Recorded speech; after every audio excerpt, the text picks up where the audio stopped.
தின அரசியல் பார்வையாளர்கள் அனைவருக்கும் வணக்கம். இன்னைக்கு நம்ம இது சம்பந்தமா பார்க்க போறோம் கேட்டீங்கன்னா, விடுதலை சிறுத்தை கட்சியினுடைய தலைவர் திருமாவளவன் அவர்களையும் விடுதலை சிறுத்தைகள் கட்சியை சார்ந்தவர்களையும் தொடர்ச்சியாக திராவிட முன்னேற்ற கழகத்தை சார்ந்த கொத்தடிமைகள் சிலர் அவதூறு பரப்பிட்டு இருக்காங்க. யார் அந்த நபர்கள், அவர்களுக்கு பின்னாடி இருக்கக்கூடிய அரசியல் என்ன அப்படிங்கிறத பத்தி தான் இந்த வீடியோல பார்க்க போறோம். வாங்க பார்க்கலாம்.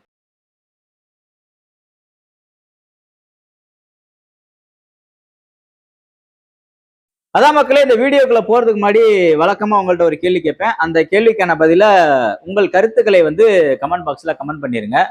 தாவேகா கூட்டணியில் இருக்கக்கூடிய விடுதலை சிறுத்தைகளை ஏன் இந்த கொத்தடிமைகள் குறிவைத்து தாக்குகிறார்கள் என்று உங்களுடைய கருத்துக்களை கமெண்ட் பாக்ஸ்ல கமெண்ட் பண்ணிருங்க.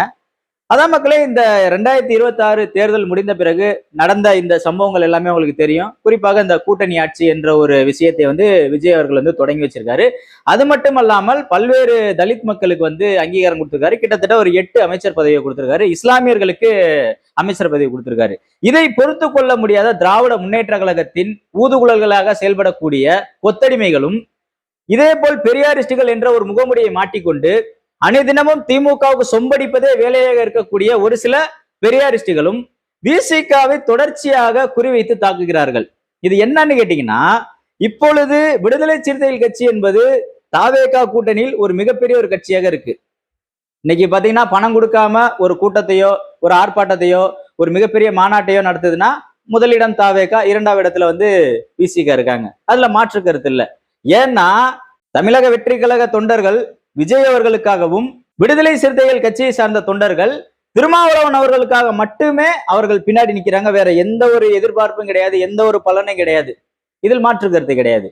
ஆனால் இன்னைக்கு இந்த 2 கட்சிகளும் ஒன்று சேர்ந்ததை பொறுத்து கொள்ள முடியாத திராவிட முன்னேற்ற கழகம் ஊடகங்களில் உட்கார்ந்துகிட்டு அவதூறு பரப்புவதற்காக ஒரு கூலிப்படையை உருவாக்கி வச்சிருக்காங்க. சென்ற வருடம் அண்ணன் திருமாவளவனை வாழ்த்தி பேசிய வாய்கள் இன்னைக்கு வாய்க்கு அவதூறுகளை பேசிக்கிட்டு இருக்கு. அதுவும் குறிப்பாக இந்த யூடியூப் ரூட்டர்ஸ் போன்ற திமுகவினுடைய மாமாக்கள், ஜீவ சகாப்தன், இன்னும் பல நபர்கள் இருக்காங்க. அவங்களுடைய முழு நேர பணி என்னன்னா, விசிகாவை குறித்து ஏதேனும் ஒரு அவதூறை பரப்பிக்கிட்டே இருக்கணும். அது என்னன்னா, சோஃபா வாங்கிட்டு போயிட்டாங்க, அண்ணன் திருமாவளவன் தடுமாறுறாரு, மாத்தி மாத்தி பேசுறாரு, அன்னைக்கு ஆர்எஸ்எஸ் பெத்தெடுத்த பிள்ளைன்னு சொன்னாரு, இன்னைக்கு அந்த பிள்ளையோட கூட்டணியில இருக்காரு, உங்களை கூட தான் பெரியாரின் பிள்ளைகள்னு நினைச்சோம், ஆனா நீங்க எப்படி இருக்கீங்க? நீங்க பெரியாரின் பிள்ளையா தான் இன்னைக்கு இருக்கீங்களா? பெரியாரின் பிள்ளையா இருந்தா போய் சாதி சங்க மாநாட்டுல உங்க அமைச்சர் பெருமக்கள் கலந்துக்குவாங்களா? இது குறித்து எவனும் கேள்வி கேட்கறது இல்ல. பெரியாரிஸ்ட் என்ற ஒரு முகமுடியை மாட்டிக்கிட்டு திமுகவுக்கு மாமாவலை பார்ப்பதையே முழு நேர பணியாக செஞ்சுக்கிட்டு இருக்காங்க. இப்ப இவங்க விசிகாவை ஏன் தொடர்ந்து குறிவைத்து தாக்குறாங்கன்னா, கூட்டணியே இல்லாமல் தமிழக வெற்றி கழகமானது கிட்டத்தட்ட 108 இடங்களை கைப்பற்றியது. எந்த ஒரு கட்சியோடும் கூட்டணி இல்லாமல் தனிப்பெரும்பான்மையாக 108 இடங்களை தமிழக வெற்றி கழகம் கைப்பற்றி விட்டது. ஆனால் இன்றைக்கு சூழல் அப்படி அமைந்திருக்கு.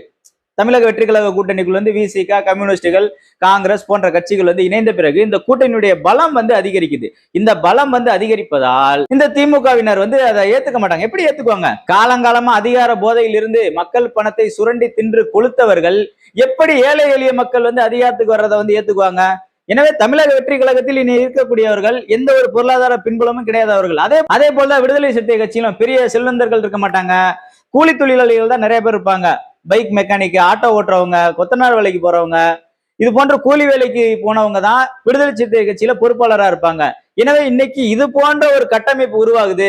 திமுகவினுடைய பண்ணையார் அரசியலை களத்துல எடுத்துட்டு போக முடியல, ஓட்டுக்கு நம்ம பணம் கொடுக்க முடியாது, கூட்டணி ஆட்சியை தாவேகா ஓபன் பண்ணி வச்சிருச்சு, இனிமே தேர்தல்னாலே இங்க கூட்டணி ஆட்சி தான் இங்க நடக்கும் அப்படிங்கிற ஒரு ஸ்டேட்மெண்ட்டை தொடர்ச்சியாக கூட்டணி கட்சியினர் பதிவு செஞ்சுட்டே இருக்காங்க. இதையெல்லாம் பொறுத்து கொள்ள முடியாத திராவிட முன்னேற்ற கழகத்தினர் இந்த கூட்டணியில் இருக்கக்கூடிய கட்சியை எப்படியாவது குழப்பி விட்டு கூட்டணியை சிதைக்கணும். இதற்காக பல்வேறு முயற்சிகளை செஞ்சுட்டு இருக்காங்க. அதிலும் குறிப்பாக பல நபர்களை பணம் கொடுத்து பேச வைக்கிறாங்க. இன்னைக்கு பணம் கொடுத்து பேச வைக்கிறாங்க, இல்லைன்னு சொல்ல முடியுமா? நான் ஏன் அப்படி ஆணித்தனமா சொல்றேன்னா, அதான் மக்களே, என்னுடைய வீடியோக்கள்ல தொடர்ச்சியா நான் கேட்டுட்டு இருக்க ஒரே கேள்வி என்னன்னா, நான் ஒரு விசிகாவினுடைய பொறுப்பாளர், நான் திருச்சி மேற்கு மாவட்ட அமைப்பாளராக இருக்கேன் சமூக ஊடகத்துல.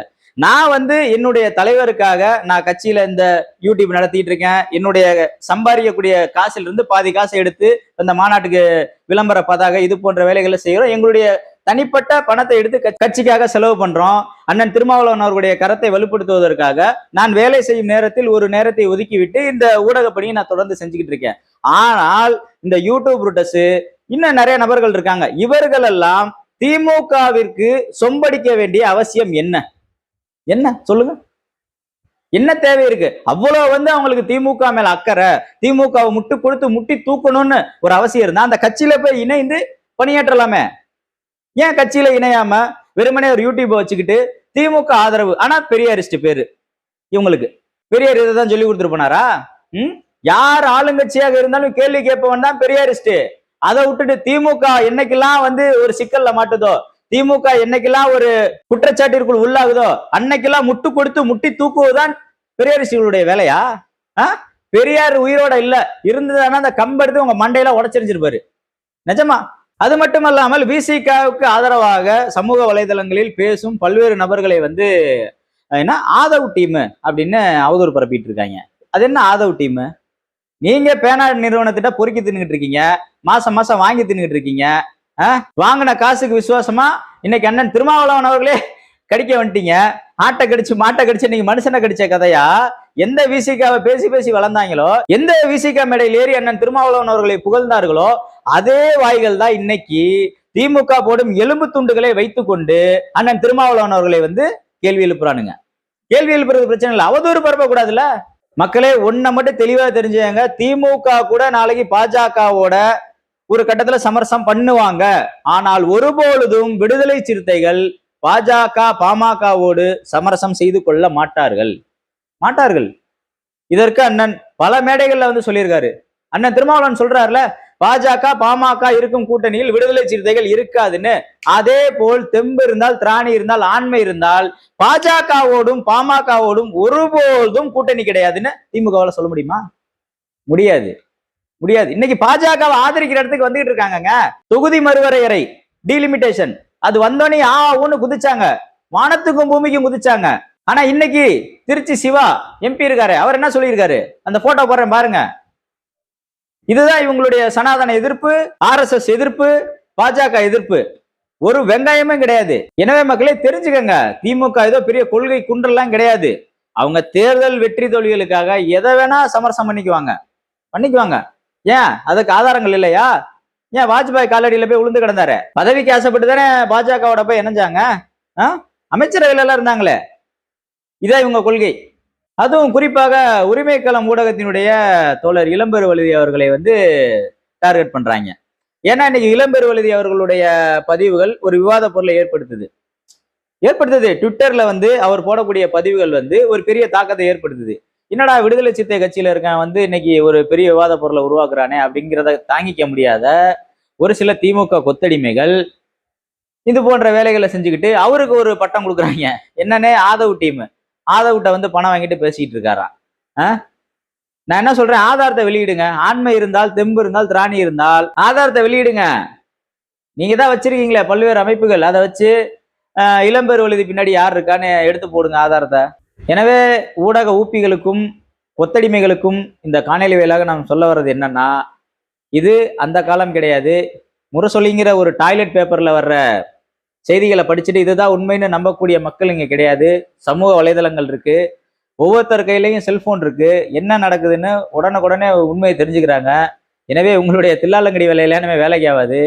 எனவே அவதூறு பரப்புற வேலையை விட்டுட்டு ஒரு நல்ல எதிர்க்கட்சியா செயல்படுங்க. நன்றி, வணக்கம்.